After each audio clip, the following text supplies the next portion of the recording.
আমার স্বামী বলেছিল সে নাকি আমার পেছনে খরচ করতে করতে ক্লান্ত।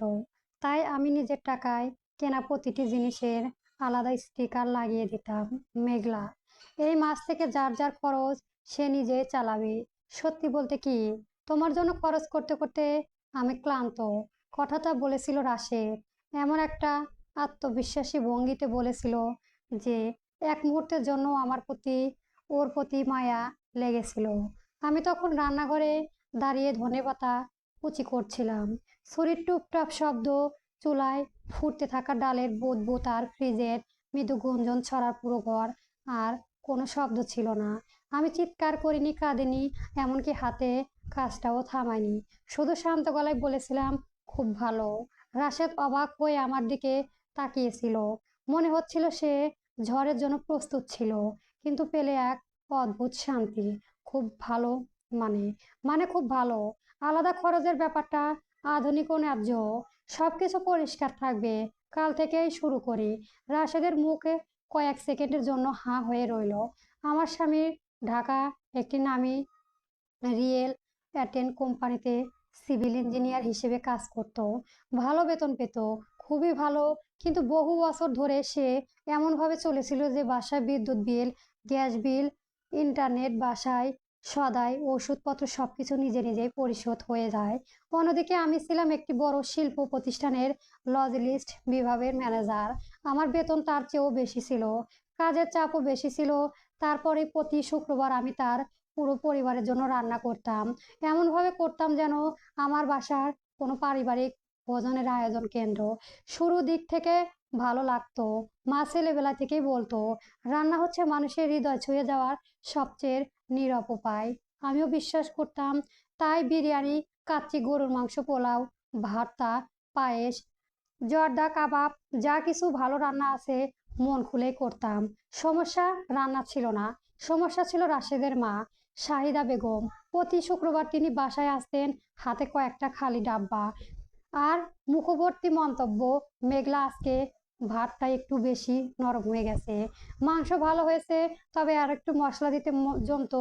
তোমার তো ভালো বেতন, একটু ভালো মানের গরুর মাংস আনতে পারতে না? তারপর খাওয়া শেষ হতেই তিনি আমার ফ্রিজের খাবার ডাব্বায় ভরে নিয়ে যেতেন। কখনো ছোট ছেলে সোহেলের জন্য, কখনো সোহেলের স্ত্রী নীলা আর তাদের বাচ্চাদের জন্য। মনে হতো যেন আমি জন্মেছি পুরো পরিবারের খাওয়ানোর জন্যই। কেউ কোনোদিনও জিজ্ঞেস করেনি খাবারের খরচ কত, কেনা একটা পাতিলও ধুয়ে দেয়নি। আর ধন্যবাদ বলেও তার শেষ কোনো না সমালোচনা থাকতোই। সেই মাসে হঠাৎ একদিন কৌতূহলবশত আমি আমার হিসেবের ফাইল করলাম। আমি সব খরচ লিখে রাখার অভ্যাস করতাম। মাংস, মাছ, মিষ্টি, ফল, বাচ্চাদের উপহার, স্কুলের জিনিসপত্র, ঔষধ, সব। এক বছরের হিসাব যোগ করতে আমার বুকের ভেতরটা কেঁপে উঠল। শুধু শুক্রবারের দাওয়াতগুলোতে আমার খরচ হয়েছে প্রায় 2 লক্ষর টাকার কাছাকাছি। আমি অনেকক্ষণ স্ক্রিনের দিকে তাকিয়েই ছিলাম। 2 লক্ষ টাকা শুধু ভালোবাসার দায়িত্ববোধের নামে, যে টাকা আমি নিজের জন্য অনেক কিছু করতে পারতাম। অথচ কেউ কখনো ভাবেনি এগুলো মূল্য আছে। রাশেদের প্রতি মাসে সংসারের জন্য সামান্য কিছু টাকা দিত, বাকি টাকা যেন নতুন মোবাইল, দামি গ্যাজেট, বন্ধুদের আড্ডা, ঘুরতে যাওয়া আর মায়ের বিভিন্ন খরচের। এরই কিছুদিন আগে একটা ঘটনা আমাকে নতুন করে ভাবিয়েছিল। রাশেদ একদিন বাসায় ফিরল নতুন একটি গেমিং কনসোল নিয়ে। বাংলায় কাজে চাপ কমানোর জন্য কিনলাম। সেই দিন আমি বিদ্যুৎ বিল, বাজার আর তার ভাজিজা স্কুল ব্যাগের টাকা দিয়েছিলাম। কারণ শাহিদা বেগম বলেছিলেন বেচারা পুরনো ব্যাগ নিয়ে স্কুলে যেতে লজ্জা পায়। আমি যখন রাশেদের দিকে সংসারের খরচ একটু বেশি সাহায্য করতে বলতাম, তখন সে এমনভাবে দীর্ঘশ্বাস পেল যে আমি তার শেষ সম্বলটুকুও কেড়ে নিচ্ছি। তারপর বললাম, মেঘলা, তুমি সবসময় টাকার কথাই বলো। আমি কিছু বলিনি, কিন্তু কথাটা মনে গেঁথে গিয়েছিল। আসলে ওই আলাদা হিসেবের ধারণাটা পুরোপুরি তার নিজের ছিল না।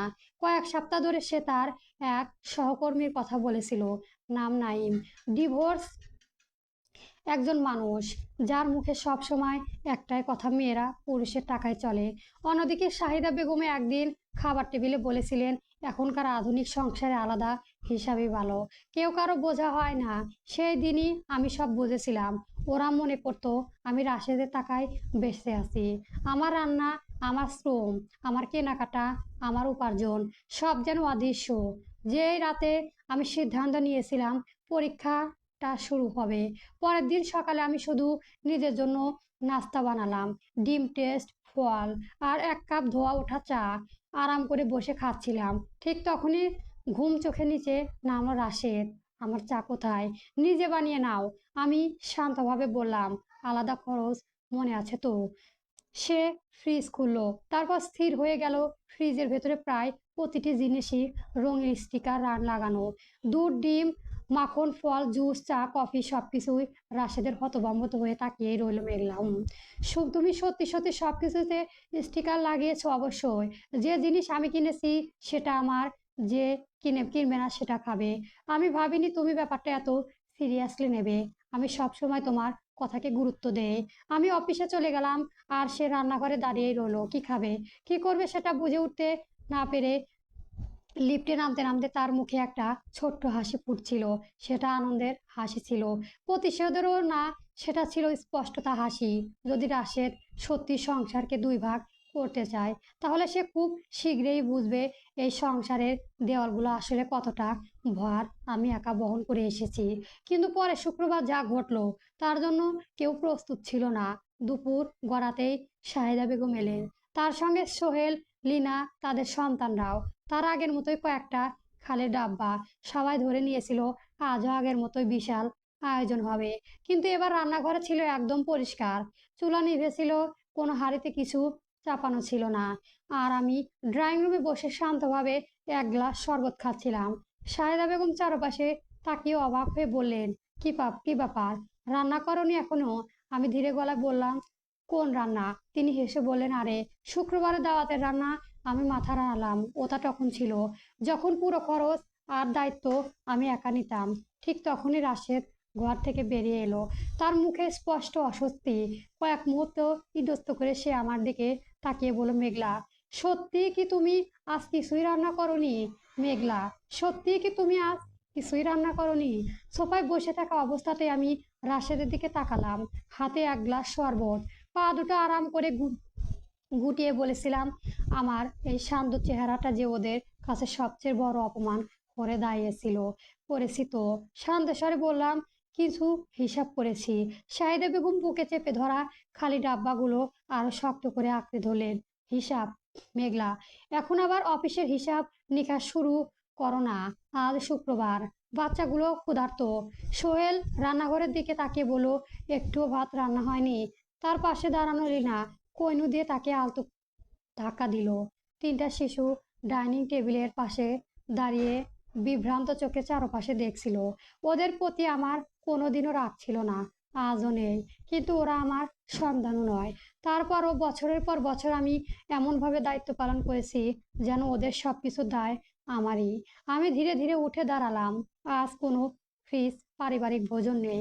ফ্রি শব্দটা যেন ঘরের ভেতরে একটা চোরের মতো। আমি মাথা নাড়ালাম। আমি শুধু এমন কিছু মানুষকে দেখছি যারা বছরের পর বছর খেয়েছে, নিয়ে গেছে, চেয়েছে, ব্যবহার করেছে, কিন্তু কোনোদিনও জিজ্ঞেস করেনি এসবের টাকা কে দেয়। রাশেদের মুখ লাল হয়ে উঠল। মেঘলা, সবার সামনে এসব করো না। আমি সরাসরি তার চোখে তাকালাম।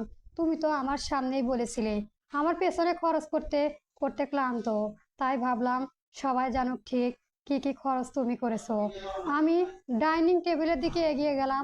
সেখানে আগে থেকেই রাখা ছিল একটা গোলাপি ফাইল, মোটা একটা ফাইল, ভর্তি কাগজপত্র, প্রতিটা পাতার তারিখ, এক টাকার অঙ্ক, রসিদ, প্রমাণ।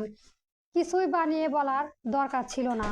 আমার পেশা আমাকে একটা জিনিস শিখিয়েছে, প্রমাণের সামনে আবেগ খুব বেশি সময় টেনে না। আমি প্রথম কাগজটা টেবিলে রাখলাম। মাসে সংসারে খরচ, বাজার খরচ 18,400 টাকা পরিশোধ করেছি আমি। দ্বিতীয় কাগজ, বিদ্যুৎ বিল, গ্যাস বিল, ইন্টারনেট মেইনটেন্স সব আমি দিয়েছি। তৃতীয় কাগজ, আমার ওষুধের খরচও আমি দিয়েছি। শাহিদা বেগম বিস্ময়ে চোখে পিটপিট করলেন, ওগুলো তো রাশেদ তোমাকে দিতে বলেছিল। ঠিকই, কিন্তু বলেছিল তো টাকা দিয়েছি আমি। দুটো বিষয় এক নয়। সোহেল পরিবেশটা হালকা করার চেষ্টা করলো। আরে ভাবি, এখন কি আমাদের খাওয়া দাওয়ারও হিসাব নেবে নাকি? আমি আর একটা ফাইল বের করলাম। প্রতিটা লোকমানায় শুধু বার্ষিক হিসাব। নীলা কাগজের দিকে তাকিয়ে হঠাৎ থমকে গেল। 1,80,000 টাকা। আমি শান্ত গলায় বললাম, শুধু শুক্রবারের দাওয়াতের খরচ। এর মধ্যে জন্মদিন, স্কুলের জিনিস, খেলনার উপহার, অতিরিক্ত বাজার কিংবা ধার দেওয়া টাকা নেই। শাহিদা বেগম তাচ্ছিল্যের হাসি দিলেন। তাই নাকি? এখন কি পুরো পরিবারকে বিল ধরাবে? না, আমি বললাম, শুধু বলবো ধন্যবাদ পাওয়ার কথা ছিল। সেটা যেহেতু পাইনি, এখন থেকে যার যার খরচ শেষে নিজেই বহন করবে। রাশেদ এগিয়ে এসে নিচু গলায় বলল, যথেষ্ট হয়েছে। না, আমি তার দিকে তাকালাম। এখনই শুরু হয়েছে। আমি ফ্রিজ খুললাম। গোলাপি স্টিকারগুলো এখনো জায়গা মতো লেগে আছে, বরং আগের চেয়েও আরো বেশি। দুধের গায়ে মেঘলা, পানি পনিয়রের গায়ে মেঘলা, মাংসের প্যাকেটে মেঘলা, পাউরুটিতে মেঘলা, চায়ের জারে মেঘলা, এমনকি পানির বোতলেও। শাহিদা বেগম বুকের ওপর হাত রাখলেন। কি লজ্জার ব্যাপার! আমি ধীরে উত্তর দিলাম, আসল লজ্জা হলো যে মানুষটা সবকিছু দাম দেয় তাকে পরগাছা বলে। হঠাৎ রাশেদ আমার হাত চেপে ধরলো, জোরে নয়, তবু যথেষ্ট। আমি সঙ্গে সঙ্গে হাত সরিয়ে নিলাম। আমাকে চুপ করানোর জন্য আরো কখনো হাত দেবে না। ড্রয়িং রুমে নিস্তব্ধ হয়ে গেল, এমনকি বাচ্চাগুলো কথাও থেমে গেল। আর বহু বছরের মধ্যে প্রথমবার নীলা নিজের সঙ্গে আনা চিপসের প্যাকেট খুলে নিজের সন্তানদের খাওয়াতে শুরু করলো। রাশেদ দাঁত চেপে বলল, তুমি বাড়াবাড়ি করছো। আমি সংসারের টাকা দেই, মাসে 5,000 টাকা। আমি হেসে ফেললাম। তুমি নিজের গেম গ্যারেজ আর বন্ধুদের আড্ডা এর চেয়েও বেশি খরচ করো। সোহেল অস্বস্তি হাসি দিল। ভাই, মনে হচ্ছে আজ তুই বিপদে পড়েছিস। রাশেদ কড়া চোখে তার দিকে তাকালো। আমি তখন ফোনটা বের করলাম। আর একটা বিষয় আছে রাশেদ। তার মুখে রং বদলে গেল। কি? আমি যৌথ অ্যাকাউন্টে লেনদেন দেখেছি। শাহিদা বেগম মুখও শক্ত হয়ে গেল। সেই মুহূর্তে আমি বুঝলাম তিনি সব জানতেন। আমি ধীরে ধীরে বললাম, 8 মাস ধরে তুমি 5,000 টাকা জমা দিয়েছো। তারপর একই দিনে 3,500 টাকা তুলে তোমার মায়ের অ্যাকাউন্টে পাঠিয়েছো। রাশেদ পাথরের মতো স্থির হয়ে গেল। সোহেল অবিশ্বাস্য নিয়ে মায়ের দিকে তাকালো। আম্মা। শাহিদা বেগম গলা শক্ত করে বললেন, আমার দরকার ছিল। সাহায্য তো পেতেনি। আমি বললাম, বাজার, ওষুধ, হাসপাতাল, নানান খরচ। কিন্তু তার পাশাপাশি যে টাকা সংসারের জন্য দেওয়ার কথা ছিল সেটাও নিয়েছেন। নীলা হতবাক হয়ে বলল, তাহলে ভাবি এক খরচ দুইবার দিচ্ছিলেন? ঠিক তাই। প্রথমবারের মতো কেউ কোনো উত্তর খুঁজে পেল না। ঘরে সেই নীরবতা আমার কাছে অবিশ্বাস্য রকম তৃপ্তিদায়ক লাগছিল। হঠাৎ শাহিদা বেগম ডাব্বাগুলো টেবিলে রেখে বলেন, এসবের মূল্য কারণ কি জানো? তোমার নিজের সন্তান নেই বলেই এমন করছো। মুহূর্তে বাতাস জমে গেল। রাশেদ চোখ বন্ধ করলো। সোহেল তাড়াহুড়ি করে বলল, আম্মা প্লিজ। কিন্তু ততক্ষণে কথাটা বেরিয়ে গেল বিষের মতো। তাই টাকার হিসেব নিয়ে এত মাতামাতি। যাদের সন্তান থাকে তারা পরিবারের জন্য সবকিছুই ভাগাভাগি করতে শেখে। কথাটা আমাকে আঘাত করলো গভীরভাবে। দুটি হারানো সন্তান, দীর্ঘ চিকিৎসা, অবনতি, অপমানজনক প্রশ্ন, সবকিছু এক মুহূর্তে ফিরে এলো। আমি গভীর শ্বাস নিলাম। আমার সন্তান নেই বলে আমি কারো এটিএম মেশিন হয়ে যায় নাই। শাহিদা বেগম কিছু বলতে যাচ্ছিলেন, আমি তার হাত তুলে থামিয়ে দিলাম। আর সন্তান জন্ম দিয়েছি বলে আপনি ভুলের ঊর্ধ্ব নয়। রাসেল এক পা এগিয়ে এলো। আমার মায়ের কাছে ক্ষমা চাও। আমি অনেকক্ষণ তার দিকে তাকিয়ে রইলাম। তারপর হঠাৎ সবকিছুই পরিষ্কার হয়ে গেল। সে বিভ্রান্ত ছিল না। সে অনেক আগেই সিদ্ধান্ত নিয়ে ফেলেছে। তার সেই সিদ্ধান্তে আমি ছিলাম না। উনি আমার মা। রাশেদ বলল। আমি ধীরে মাথা নাড়ালাম। আর আমি তোমার স্ত্রী। সেই স্ত্রী যার উপর খরচ করতে করতে তুমি নাকি ক্লান্ত হয়ে গেছো। আমি করিডোরের দিকে হাঁটলাম। তারপর আলো জ্বালালাম। সেই আলো জ্বলের সঙ্গে সঙ্গে সবার আরো কিছু দেখতে পেলাম। সোফার পাশে একটা গোলাপি স্পিকার, মূল্য পরিশোধ করেছে মেঘলা। টেলিভিশনের পাশে আরেকটা, মূল্য পরিশোধ করেছে মেঘলা। ওয়াশিং মেশিনের, ডাইনিং টেবিলের, শোকেসের, এমনকি সেই দেওয়ালের ছবিটাতেও যেটা নিয়ে রাশেদ অতিথিদের সামনে গর্ব করত, সবখানে একই কথা। মূল্য পরিশোধ করেছে মেঘলা। ডাইনিং টেবিলের মাঝখানে বড় একটা গোলাপি স্টিকার। নীলা মুখ চেপে ধরলো। সোহেলের মুখে হাসি পুরোপুরি মিলিয়ে গেল। আর রাশেদা বেগমও দেখে মনে হচ্ছিল তিনি যে কোনো মুহূর্তে বিস্ফোরিত হবেন। তুমি এই বাড়িও দাম নির্ধারণ করে ফেলেছো? শাহিদা বেগম কণ্ঠে রাগ আর অপমান মিশেছিল। আমি শান্ত গলায় বললাম, বাড়ির দাম নির্ধারণ করিনি, শুধু কে দাম দিয়েছে সেটা লিখে দিয়েছি। রাশেদ ঝটকা মেরে সোফায় গায়ে লাগানো গোলাপি স্টিকার ছিঁড়ে ফেললো। এসব নাটক অনেক হয়েছে। স্টিকারটা দুটুকরো হয়ে মেঝেতে পড়ে গেল। আমি আরেকটা ফাইল খুললাম। ওটা শুধু একটা স্টিকার ছিল, কিন্তু এগুলো কাগজপত্র। ফাইল থেকে দলিল আর ব্যাংকের নোটিশ বের করে টেবিলের উপর রাখলাম। এই ফাইলটা আমি বিয়ের আগেই কিনেছিলাম। ঋণের কিস্তি আমি দিয়েছি, রেজিস্ট্রেশনের খরচ আমি দিয়েছি, মেইনটেইন্সও আমি দিয়েছি।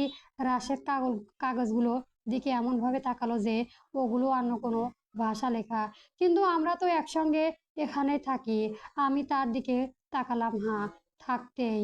আর কিছু বললাম না, প্রয়োজনও ছিল না। থাকতেই শব্দটা যেন পুরো ঘরে মধ্যেই ঝুলে রইল। শাহিদা বেগম ছেলের পাশে এসে দাঁড়ালেন।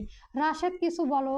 রাশেদ রাগে ফুঁসতে ফুঁসতে বলল, তুমি কি আমাদের আমার নিজের বাড়ি থেকে বের করে দিচ্ছি দিচ্ছ না? আমি মাথা নাড়ালাম। আমি শুধু তোমার নীতিতে চলেছি।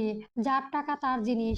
সোহেল হাত তুলে পরিস্থিতি সামলানোর চেষ্টা করলো। আচ্ছা আচ্ছা, এত দূর যাওয়ার কি দরকার ভাবি? তুমি তো জানো আমার কথা একটু শক্ত, কিন্তু উনি তোমাকে ভালোবাসেন। আমার মুখে একটা ক্লান্ত হাসি ফুটে উঠল। সোহেল, তোমার মা আজও খালি ডাব্বা নিয়ে এসেছে। সে খাবার নিয়ে যাওয়ার জন্য যার টাকা আমি দিতাম। রান্নায় আমি করতাম, প্যাকেটও আমি করতাম। এটাকে ভালোবাসা বলে না, এটাকে অভ্যাসগত সুযোগ নেওয়া বলে। নীলা দ্রুত মুখ নিচু করে ফেললো। রাশেদ হঠাৎ টেবিলে হাত চাপড়ে উঠল। আমার পরিবারকে অপমান করার অধিকার তোমার নেই। আমি তার চোখের দিকে তাকিয়ে বললাম, আর তোমার কি অধিকার ছিল আমাকে সবার সামনে এমন একজন মানুষ হিসেবে দেখানোর, যে নাকি তোমার টাকায় চলে? ওটা ছিল এক কথা একটা ওটা একটা কথা ছিল না। আমি মাথা নাড়ালাম। ওটা তোমার চিন্তাধারা ছিল। আবার নীরবতা নেমে এলো। বাইরের শিশুদের খেলার শব্দ ভেসে আসছিল, দূরে কোনো গাড়ির হর্ন। পুরো শহর স্বাভাবিকভাবে চলছিল। শুধু আমার ড্রয়িং রুমে যেন বহু বছর জমে থাকা হিসাবের আদালত হয়ে উঠছিল। আমি এই শহরটাকে ভালোবাসতাম। এই ব্যস্ত রাস্তা, শীতের বিকেল, চায়ের দোকানের আড্ডা, রাতের আলোয়। কিন্তু নিজের ঘরে অতিথির মতো বেঁচে থাকতে আর ভালো লাগছিল না। শাহিদা বেগম হঠাৎ ব্যাগটা তুলে নিলেন। আমরা চলে যাচ্ছি। যেখানে পরিবারকে এভাবে অপমান করা হয়, সেখানে আমি এক মুহূর্তেও থাকবো না, এক মিনিট। আমি বললাম। তিনি বিরক্ত চোখে তাকালেন। আবার কি? আমি একটা কাগজ বাড়িয়ে দিলাম। আপনার হিসাব। সোহেল প্রায় লাফিয়ে উঠলেন। হিসাব? যেসব টাকা আপনারা আমার কাছ থেকে ধার নিয়েছেন তার তালিকা। খাবারের খরচ নেই, উপহারের খরচ নেই, শুধু ধার নেওয়ার টাকা হিসাব। নীলা শাহিদা বেগমের আগের কাগজটা হাতে নিলেন। পড়তে পড়তে তার মুখের রং বদলে গেলেন। আম্মা, এখানে তো আমার অ্যাকাউন্টের টাকা পাঠানোর হিসাব আছে।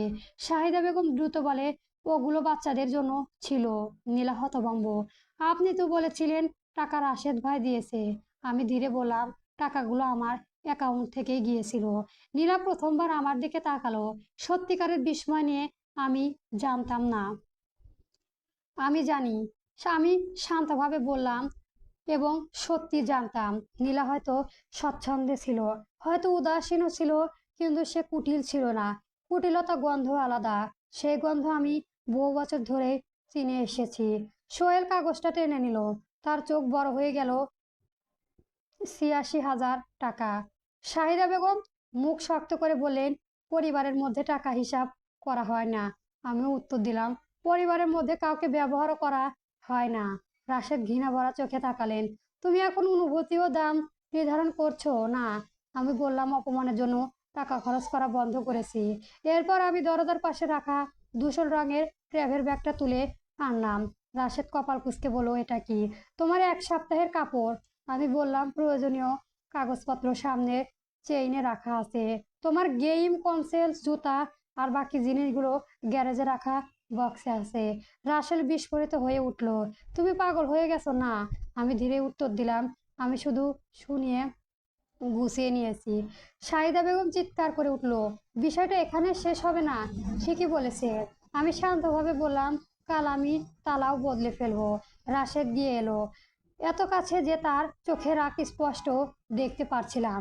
তোমার কোনো অধিকার নেই। আমি ফোনটা তুলে ধরলাম। আমার আইনজীবী ভিন্ন কথা বলেছে। সে থমকে গেল, কারণ কিছু মানুষ কষ্ট দিতে ভয় পায় না, কিন্তু প্রমাণের ভয় পায়।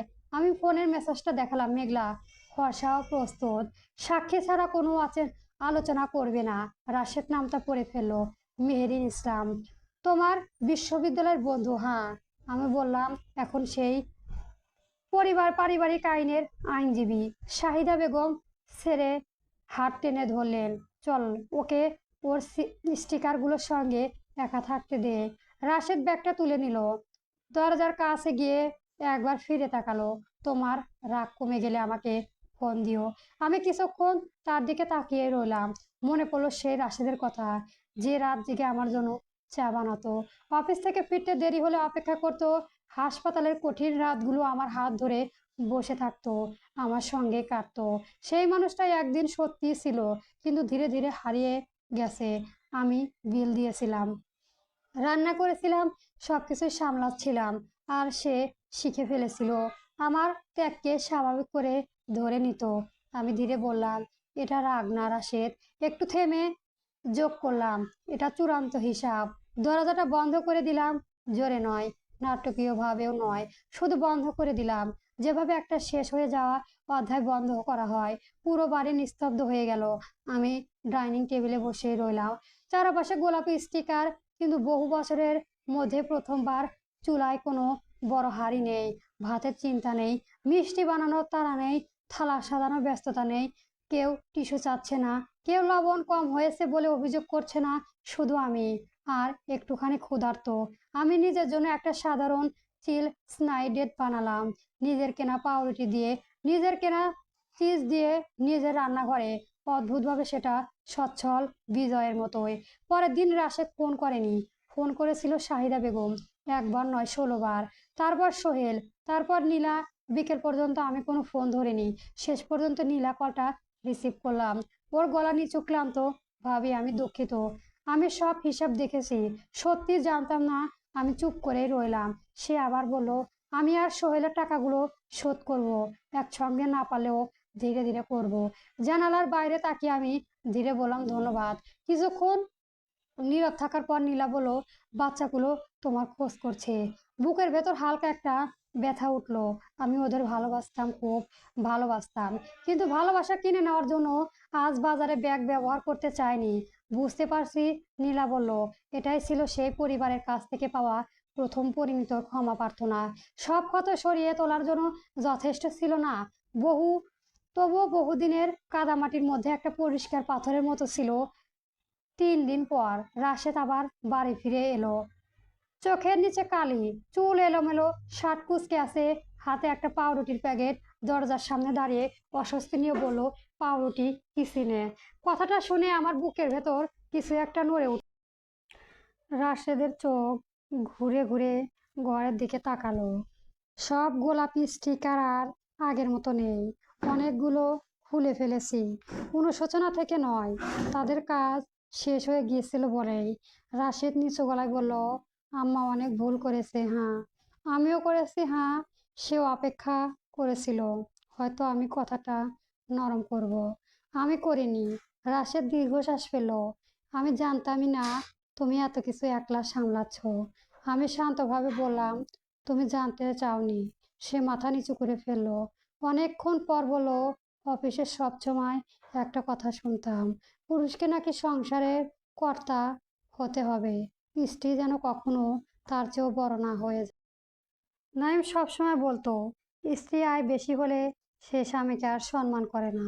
আমি তার দিকে তাকালাম। তাই বলে আমাকে অদৃশ্য করে দিলে তোমার সম্মান ফিরে আসতো?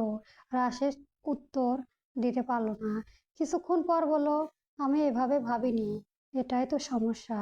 টেবিলের ওপর পাউরুটির প্যাকেটটা রেখে সে বলল, আমি সব ঠিক করতে চাই। আমি চুপচাপ দাঁড়িয়ে রইলাম। তারপর বললাম, তাহলে গত 1 বছরের প্রকৃতি সংসার খরচের অর্ধেক ফেরত দাও। রাশেদ অবাক হয়ে তাকালো। সব? তুমিই তো বলেছিলে যার যার খরচ সে নিজেই বহন করবে। সে সব কিছু বলতেও গিয়েও থেমে গেল। আমি আরো বললাম, আর প্রয়োজনে কাউন্সেলিং করতে হবে, পারিবারিক সীমারেখা মানতে হবে। তোমার মা আর কখনো নিয়ন্ত্রণ ছাড়া এই বাড়িতে ঢুকবে না। শুক্রবারে পারিবারিক ভোজনও আপাতত বন্ধ থাকবে। কোনো খালি ডাব্বা নয়, কোনো অপমান নয়, কোনো অজুহাত নয়। রাশেদ যেন প্রতিটি শর্তের সঙ্গে একটু একটু করে বাস্তবতা ফিরে আসছিল। অবশেষে সে জিজ্ঞেস করলো, আমাদের কি হবে? এই প্রশ্নটাই আমাকে সবচেয়ে বেশি কষ্ট দিল, কারণ আমরা শব্দটা ভেতরে এখনো অনেক স্মৃতি ছিল, অনেক ভালোবাসাও ছিল, কিন্তু অনেক ঋণও ছিল। আমি ধীরে বললাম, জানি না এখনো আমাদের বলে কিছু আছে কিনা। রাশেদের চোখ ভিজে উঠল। আমি তোমাকে ভালোবাসি। আমার বুকটা মোচড় দিয়ে উঠল। তবু বললাম, আমি তোমাকে ভালোবেসেছিলাম যখন তুমি আমাকে সবকিছুর মধ্যে একা ফেলে রেখেছিলে। সে মুখে হাত চাপা দিল। আমি এগিয়ে গিয়ে তাকে সান্ত্বনায় দিই, কারণ সব ক্ষত শুকনো আগে ব্যান্ডেজ লাগালে ক্ষতটা ভেতরে ভেতরে থেকে যায়। তারপর কেটে গেলে 2 মাস। রাশেদ সত্যিকার টাকা ফেরত দিতে শুরু করলো। একসঙ্গে নয়, ধীরে ধীরে। তার গেমিং কনসোল বিক্রি করলো, দামি জুতাগুলো বিক্রি করলো, বন্ধুদের সঙ্গে অপ্রয়োজনীয় আড্ডা কমিয়ে দিল, গোপনে মায়ের অ্যাকাউন্টে টাকা পাঠানো বন্ধ করলো। জীবনে প্রথমবার সে বুঝলো একটা ফ্রিজ ভর্তি করতে কত খরচ হয়। একদিন বাজার করতে গিয়ে আমাকে মেসেজ পাঠিয়েছিল, সরিষার তেল দাম এত বেশি কেন? আমি উত্তর দেইনি। কিছু শিক্ষা নিজের চোখে দেখে শিখতে হয়। এদিকে এক শনিবার সাহিদা বেগমও এলেন। তবে এবার হাতে খালি ডাব্বা ছিল না, ছিল একগুচ্ছ ফুল। আমি পুরো দরজা খুলিনি, অল্প ফাঁক করে দাঁড়িয়েছিলাম। তিনি গম্ভীর গলায় বললেন, তোমার কাছে ক্ষমা চাইতে এসেছি। আমি নীরবে তাকিয়ে রইলাম। তিনি ঠোঁট কামড়ে বললেন, আমি অন্যায় করেছি, আমি চুপ। তোমার সুযোগ নিয়েছি, আমি এখনো চুপ। কথাগুলো বলতে তার ভীষণ কষ্ট হচ্ছিল। অহংকার ধীরে ধীরে ভাঙা শব্দ যেন আমি শুনতে পাচ্ছিলাম। কিছুক্ষণ পর তিনি বললেন, তার সন্তান নিয়ে ওই কথাটা বলার উচিত হয়নি। আমার বুকের ভেতর হালকা ব্যথা ছড়িয়ে পড়ল। যে সন্তানরা কখনো পৃথিবীর আলো দেখায়নি, তাদের জন্য অসংখ্য রাত কেটে কেঁদেছিল, যাদের অনুপস্থিত আজও আমার জীবনে নীরব শূন্যতা। আমি শান্ত গলায় বললাম, আজই আমাকে ক্ষমা করতে পারছি না, কিন্তু আপনার ক্ষমা চাওয়াটা গ্রহণ করলাম। সাহেদা বেগম ধীরে মাথা নাড়ালেন, ভেতরে ঢোকেননি। ফুলগুলো দরজার পাশে রেখে চলে গেলেন। সেই দিন রাতে রাশেদ ফোন করলো, কিছু জিনিস নেওয়ার জন্য আসতে চাইলো। আমি অনুমতি দিলাম। ঘরে ঢুকে সেই ফুলগুলো দেখতে পেলাম। আম্মা এসেছিল। হ্যাঁ। তুমি কি তাকে ক্ষমা করে দিয়েছে? না। রাশেদ মাথা নাড়ালো, ঠিক আছে, খুব ছোট্ট একটা উত্তর, কিন্তু বহু বছরের মধ্যে এটাই ছিল সবচেয়ে পরিণত উত্তর। সে আমাকে বোঝানোর চেষ্টা করেনি, চাপ দেয়নি, কারো পক্ষ নেয়নি, শুধু মেনে নিয়েছিল। 1 বছর কেটে গেছে। আজও আমি নিশ্চিত নই আমাদের বিয়ের শেষ পর্যন্ত টিকে থাকবে কিনা। আমি আর রাশেদ এখনো আলাদা থাকি, তবে মাঝে মধ্যে দেখা হয়। কখনো কোনো নিরিবিল রেস্টুরেন্টে, কখনো বিকেলের চায়ের টেবিল। মনে হয় যেন আমরা দুজন নতুন করে একে অপরকে চিনছি, একটা দীর্ঘ আগুনের পর বেঁচে যাওয়া দুজন মানুষের মতো। এখন সে নিজের চায়ের বিল নিজেই দেয়, আমি নিজেরটাও দেই, শাস্তি হিসেবে নয়, সচ্ছলতার জন্য। কিছু কিছু রবিবার সে রান্নাও করে। এত লবণ হয়েছিল যে দুজনে হাসতে হাসতে কেঁদে ফেলেছিলাম। আমি মজা করে বলেছিলাম, আর একটু ঠিকঠাক হলে ভালো হতো। রাশেদ সঙ্গে সঙ্গে ভয় পাওয়ার ভান করেছিল, প্লিজ আমাকে ডেকো না। আমরা দুজন হেসে উঠেছিলাম। ওটা সম্পূর্ণ ক্ষমা ছিল না, কিন্তু একটা নতুন বাতাস ছিল, একটা নতুন শুরু। আজ আর আমার ফ্রিজে কোনো গোলাপি স্টিকার নেই, প্রয়োজনও নেই, কারণ এই বাড়ির প্রতিটা জিনিসই নিজস্ব স্মৃতি আছে। সোফা জানে কে তার দাম দিয়েছে, রান্নার হাঁড়ি জানে কে তাকে বছরের পর বছর ধুয়েছে, ডাইনিং টেবিল জানে একদিক সেদিক একা বসে একটা মেয়ে নিজের সম্মান ফিরিয়ে এনেছিল। আর আমিও জানি, এখন আমি আর বাধ্য হই না, রান্না করি না। যখন কাচ্চি রান্না করি, ইচ্ছে থেকেই করি। যখন পাউরুটি কিনি, নিজের জন্যই কিনি। যখন কাউকে খেতে রাখি, সে খালি ডাব্বা নিয়ে আসে না, আগে নিয়ে আসে একটা শব্দ, ধন্যবাদ। বছরে ধরে আমি আসলে একটা ছোট্ট সভ্যতা চেয়েছিলাম। আর যদি কোনোদিন রাশেদ আর এই বাড়িতে স্বামী হিসেবে ফিরে আসে, তাহলে তবে একটা বিষয় বুঝতে ফিরতে হবে, আমি তখনও তার টাকার প্রয়োজন অনুভব করিনি। আমি শুধু চেয়েছিলাম সে যেন এমনভাবে বাঁচা বন্ধ করে, যেন তার জন্য সবকিছু করে যাওয়াই আমার একমাত্র নিয়তি। বন্ধুরা, আরও ভালো ভালো গল্প পেতে আমার চ্যানেলটা সবার আগে সাবস্ক্রাইব করে রাখবেন। ধন্যবাদ। গল্প রূপালী জানালা।